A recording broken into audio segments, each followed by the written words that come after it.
give people.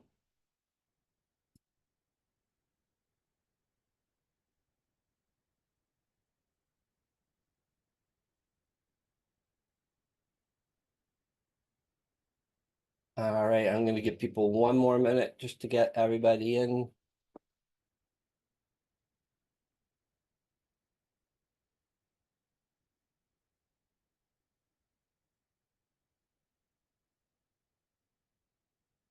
All right.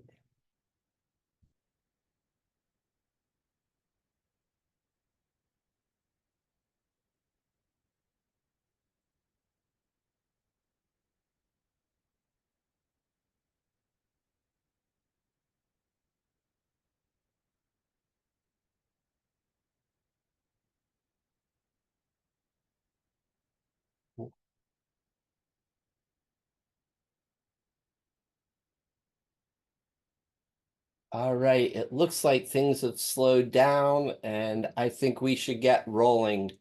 Um, so welcome everybody. Uh, this is Voting Counts, understanding the important role of Head Start parents and staff can have in the 2024 election.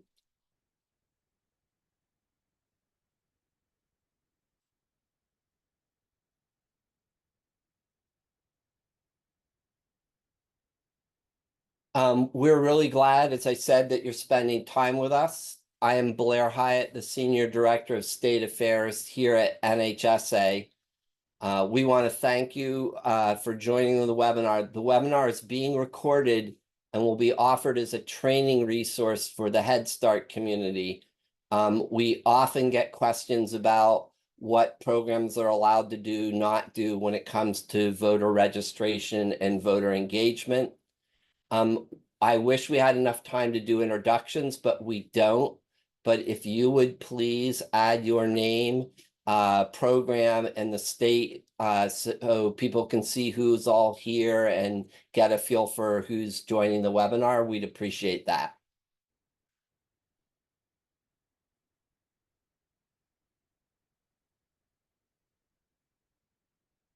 With so much on the line, Head Start programs need to be putting extra efforts to empower their staff and parents to be informed, engaged, and confident citizens. The pandemic has strained many people's hope and faith in institutions. This includes both voting and politics. It doesn't matter how strong your opinions are. If you don't use your voice for positive change, you are indeed part of the problem. That is a direct quote from Coretta Scott King. I have another quote we wanted to offer in terms of the context, and it's from Lydia Obasi. My vote is my voice and the voice of all who have struggled so that I may have my voice.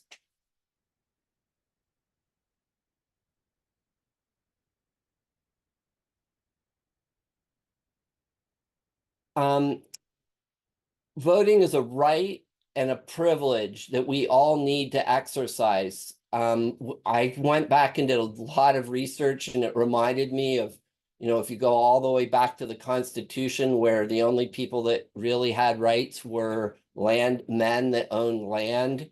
And there's been a steady progression of fighting for more and more people to have rights and be able to vote. And I wanted to offer two more quotes in that context. From Martin Luther King, our lives begin to end the day we become silent about things that matter.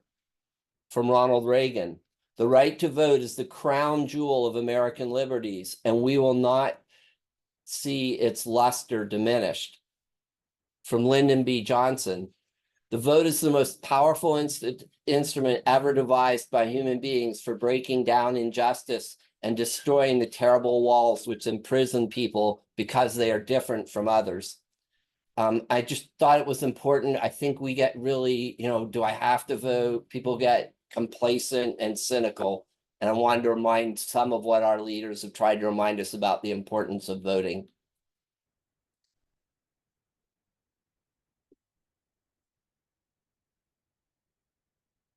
Here's some webinar goals.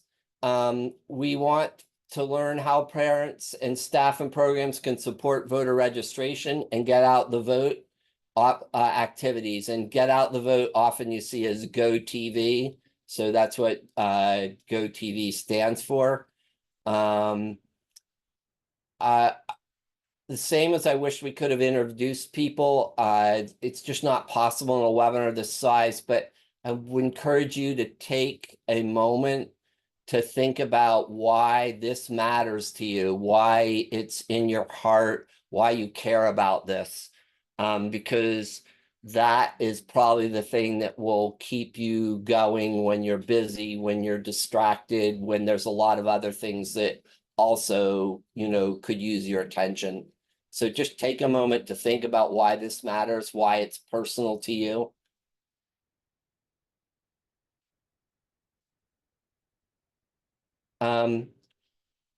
The second webinar goal is to learn how to engage in voter registration and GOTV activities while following the Head Start standards.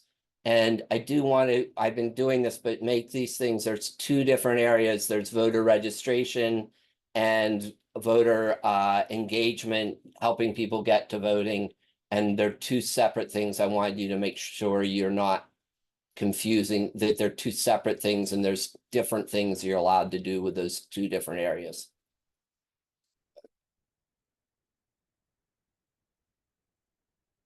The third of our webinar goals is to coalesce and inspire parents and staff and programs to take action so that the whole Head Start community participates in the election. If you want more inspiration, there's video clips that Courtney is putting in the chat. I wouldn't watch them now or you'll never listen to me for another minute. One is from Martin Luther King, his speech on Give Us the Ballot. And also there's a PBS special from 1964, The Fight for the Right to Vote. So if you want to hear a little more context of this or be more inspired, we offered you those links.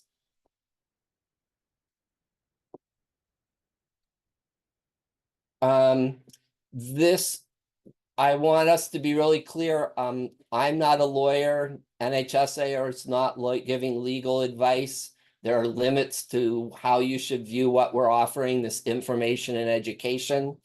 So we are asking you to always work with your program director before doing activities related to the election at your center.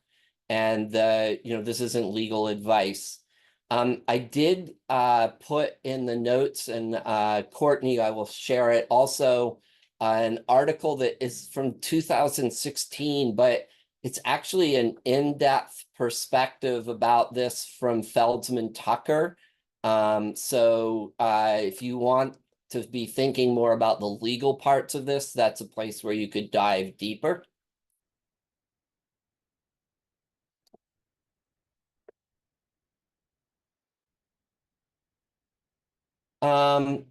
So one of the things I'm sure people would like to hear, and unfortunately in these large webinars can't do it, but we will capture this and share it, is what is happening in your program to support voter registration?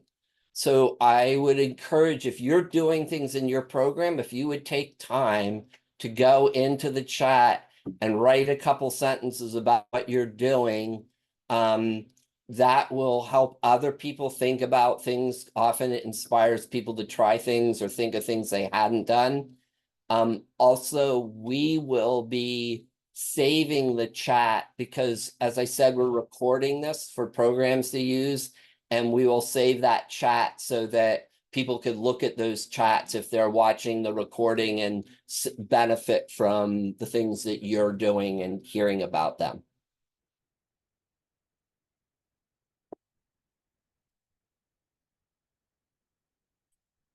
So we're talking now about voter registration, and the question is, what are programs allowed to do to promote voter registration? And this is something that programs are allowed to be involved in. We are you can do one of two things. You can have parents, because parents are not paid by Head Start. They're not Head Start employees. So parents can talk about and encourage people or even help do voter registration.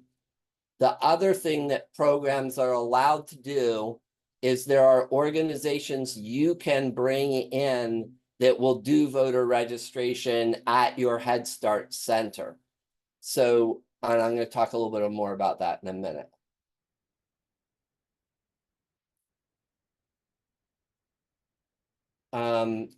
Here on this next slide, examples of those organizations you can bring in are the League of Women Voters, the NAACP, an organization called When We All Vote, another organization called Rock the Vote, etc. So you can bring in organizations, parents can do things, but what you can't do is use Head Start resources, meaning the time of paid staff and copying and the resources of the Head Start Center. Your center can be a place where this happens, and it could be done by parents or it could be done by an outside organization, but the work can't be funded or paid for through your Head Start funds. The other question that comes up and is all here is it talks about all this being nonpartisan. And I want to draw attention to why this matters. Why does it matter that it's not nonpartisan? It's not just because of the Head Start rules, or even I'm going to talk later on about the Hatch Act. But the other part about it being nonpartisan is that almost all Head Starts are 501c3s, and they are not permitted to have anything to do with a partisan political activity. So everything that you need to do needs to be nonpartisan, meaning not with the goal of having one person or party win over the other. So you need to understand what nonpartisan is and why that matters.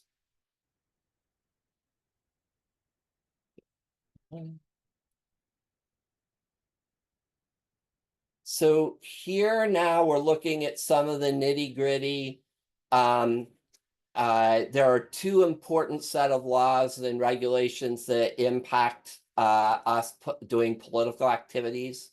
The first is the Head Start Standards, section 656 on political activities. That's a live link. So if you are having this, if you use this, you can use that link. And also there is the Hatch Act, which is about federal and civil employees and people funded from the feds, which applies to Head Start, not doing anything that is nonpartisan. Not doing anything that is partisan, excuse me, I'm switching my language. So I want to go back and say those things so we've heard them again. We are legally allowed to do voter registration. We are also allowed to do voter education, which means helping people understand where, when, and how to vote. So any Head Start, completely legal. The director can talk about it in staff meetings. You're allowed to educate people about the voting process. So the vote's going to happen November 6th.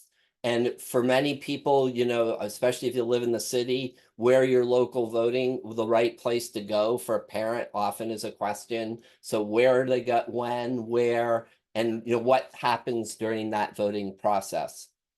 The part that is clear is that you know, we can't use the Head Start funds to make those things happen. All right, let's go back here. Next slide. Blair, there's a question in the chat. Yeah. Can we set up a computer for people at staff meetings? Yes, you could do that easily, but I would be sure that that computer is not a Head Start computer.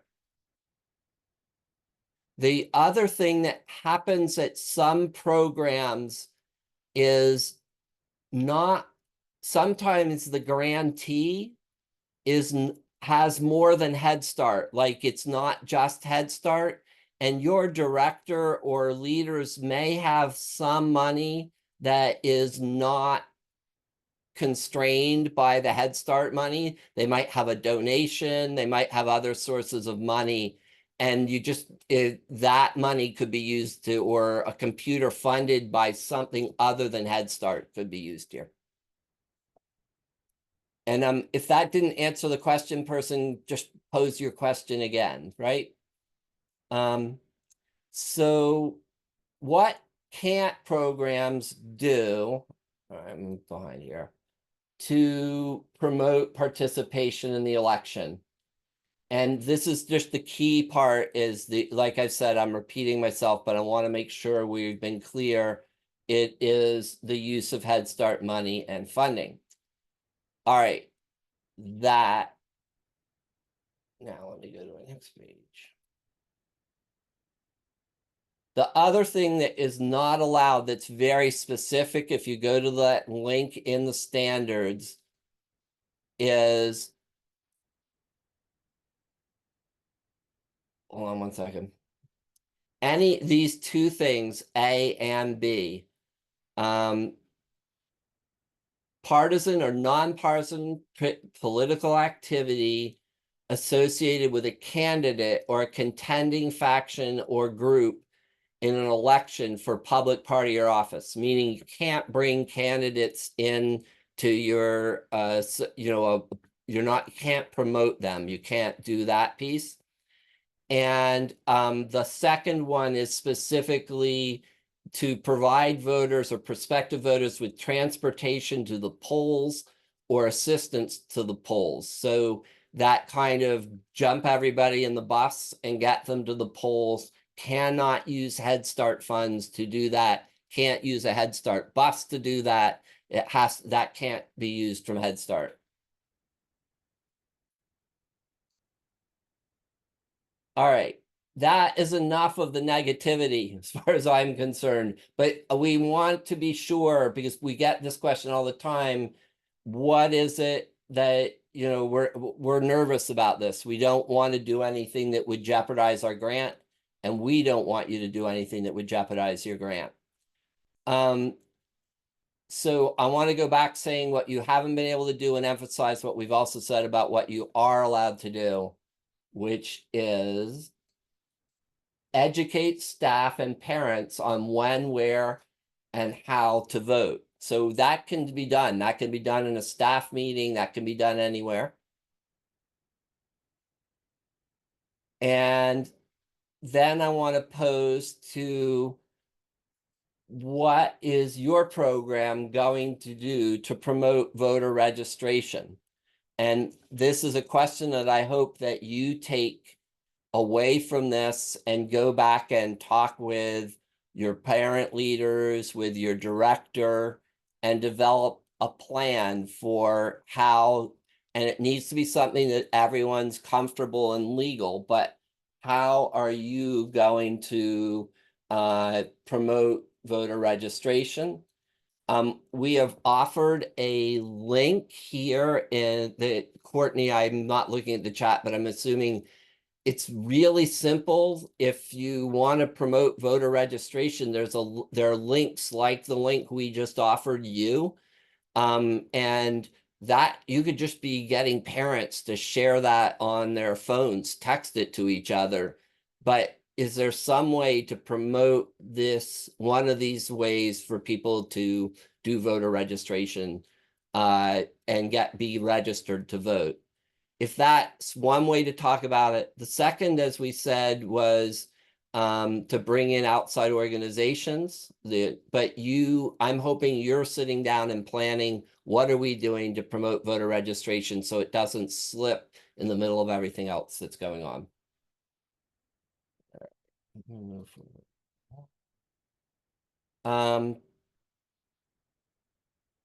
And also, hopefully this might have promoted fresh ideas about how you could engage parents or other organizations to do voter registration. And then I wanted to talk a little bit about supporting get out the vote activities. There are effective voter toolkits that you could share with people that help people think about how to vote. There are, but the same thing can happen just because you can't do things like offer transportation. Often you can do partners with local communities, churches, other people. So just because you can't use your Head Start funds, that doesn't mean the parent leaders or you can't do partners with community people to do more to support parents and staff to being sure that they get to vote, and that's gets the kind of emphasis, because like everybody, people can get discouraged, they can get busy, they can get nervous, depending where you are. Sometimes it's not always a comfortable experience to go vote. I have covered the facts in 22 minutes. People have any questions? Are there things that aren't clear, or any, if you have any thought you want to do or inspiration, be glad if we have any questions.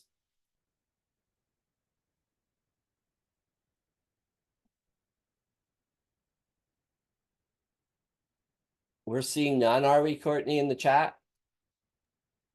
No further questions. All right, I either really nailed it and they have all the answers, or they decide they're not to think about it. No. So that's good. Then I want to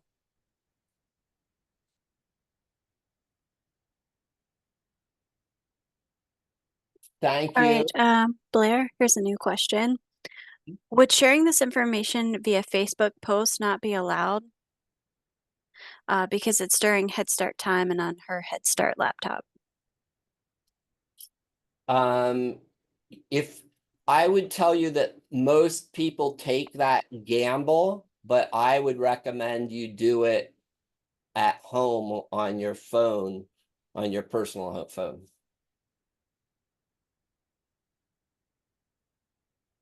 Not on your Head Start laptop. So it's super clear that you are not using Head Start resources. That's a great question. I mean, that is really the core of the issue, is thinking through those things. Courtney, anything else? Not a question, but if anyone wants to go back and read the chat from Avery, they're buying books and future voter shirts for their students, and then having them vote on things like snacks in the class, and then doing a presentation. So I'd go back and read that really good example of a program best practice. Thanks for sharing that, Courtney.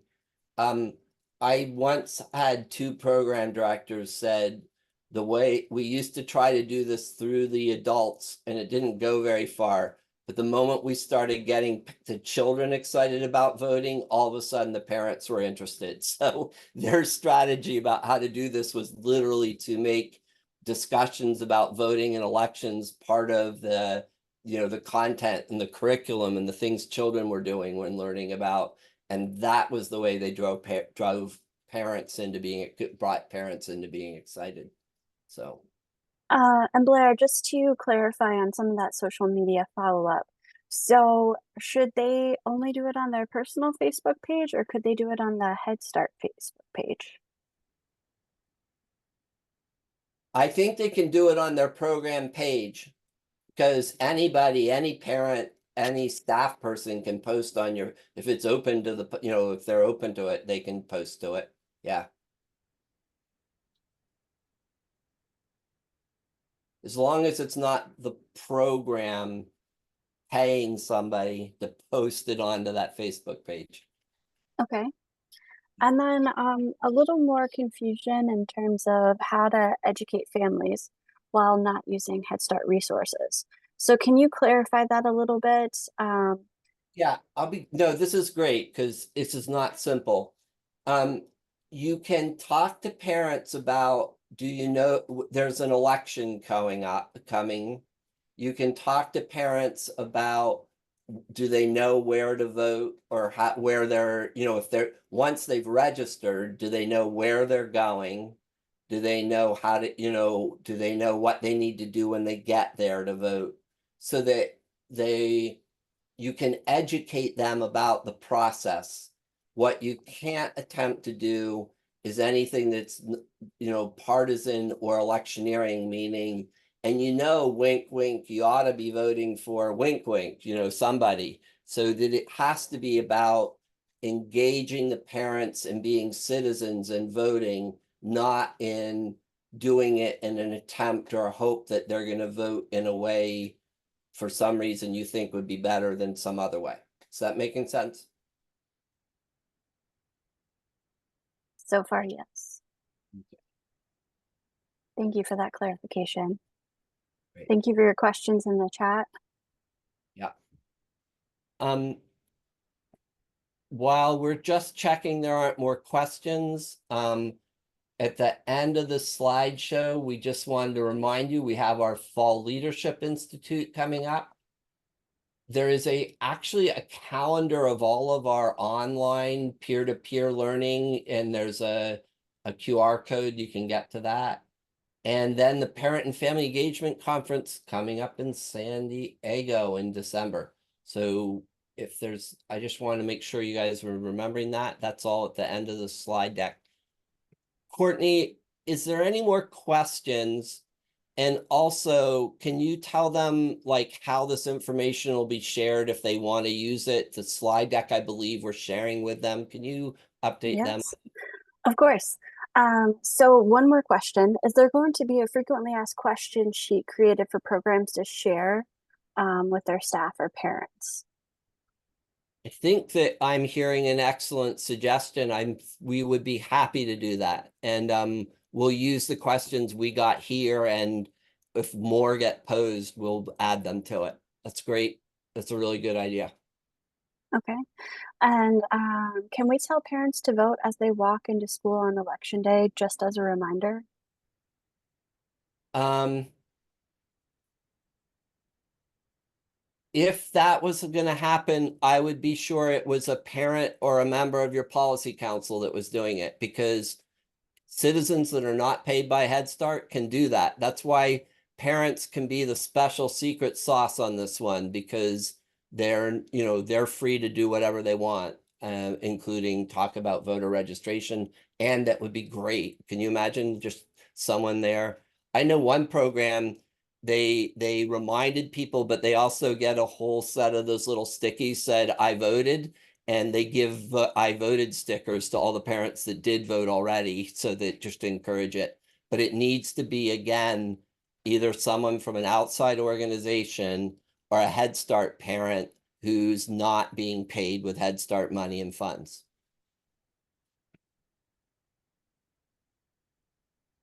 All right, great. Thank you, Blair. So this presentation with the notes and all of the links will be provided to you as a presentation that you can then modify to share with your program, your parent policy council, as well as your staff, to encourage them to follow through and to understand what they can and can't do. All of this will be made on a resource page on our website and will be shared with you by the end of the week, so that you'll have access to this recording as well as the resources. And that will give us some time to get out that frequently asked question and build some of these further resources that you're looking for. And Courtney, I didn't think of this till now, but can I prompt you to give a shameless plug for the next action in the series, just so they know about it? Of course. So this webinar is part of an advocacy series that we've recently developed from NHSA, and we are bringing in our government affairs team to showcase some of the areas of advocacy that are most important for you and for your programs, and hoping you all be and empower your parents to be better advocators. So I'm going to drop a link in the chat here. This will take you to our webinar series. Registering today has registered you to attend all of them, so this should show up as a recurring calendar appointment. And our next one is going to be advocacy and activism. And you'll see all of our topics that are coming up, as well as this is where we will host those recordings. So even if you've registered and you can't make it to one, you can always go back, watch the recording, and grab the resources to kind of keep you moving along in terms of Head Start advocacy. So thank you for being here today and joining us in this series. Thank you, everybody. And Courtney, thank you for both prompting this to happen and then doing all the background organizing. Appreciate it. It's good. See you, All right, everybody. everyone. Bye.